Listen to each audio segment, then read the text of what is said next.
Hello everyone, me Shivani's audio book and vlogs या YouTube चॅनलमध्ये तुमचं खूप खूप मनापासून स्वागत करते. तर मी आज तुमच्यासाठी घेऊन आलेली आहे 92 little tricks for big success, how to talk to anyone, Leil Lowndes, international best selling author. So आजचा जो आपला टॉपिक आहे तो म्हणजे प्रकरण 19, स्पॉटलाईट वळवा. स्वतःला सर्वोत्कृष्ट विक्री तंत्रानिशी सादर करा. खूप वर्षापूर्वीची गोष्ट आहे. मी आणि माझी मैत्रीण एका पार्टीला गेलो होतो. तिथे सगळ्या बड्या लोकांची गर्दी होती.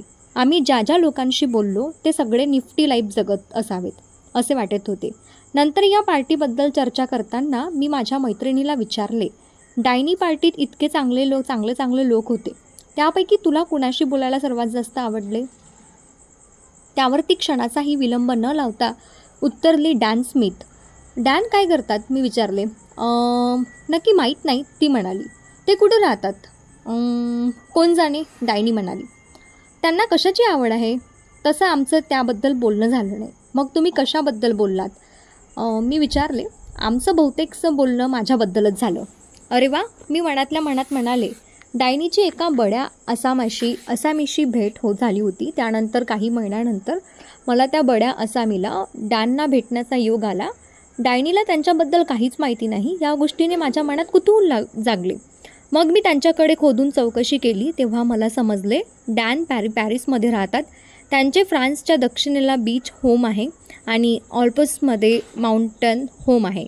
ते जगभर फिरून पिरॅमिड्स व प्राचीन अवशेषांसाठी ध्वनी प्रकाश कार्यक्रमाची निर्मिती करतात.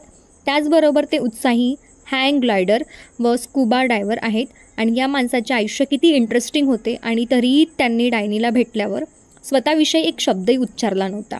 मी डॅनना सांगितले की तुम्हाला भेटून डायनीला खूप आनंद झाला, पण तिला तुमच्याबद्दल फारसे माहिती नाही आहे.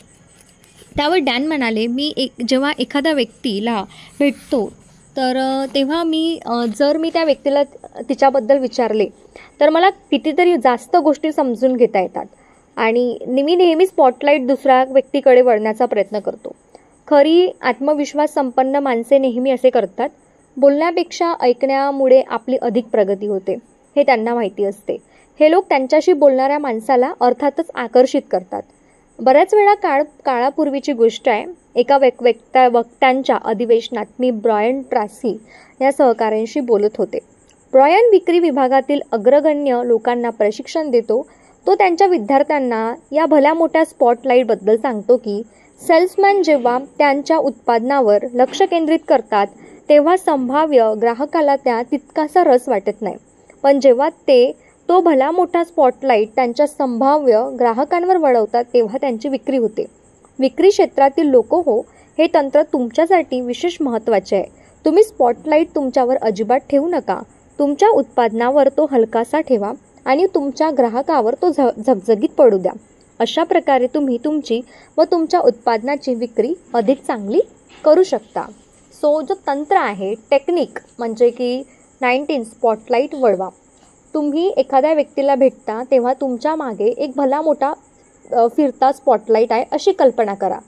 जेव्हा तुम्ही बोलत असता तेव्हा तो स्पॉटलाईट तुमच्यावर असतो आणि जेव्हा ती नवीन व्यक्ती बोलत असते तेव्हा तो तिच्यावर असतो.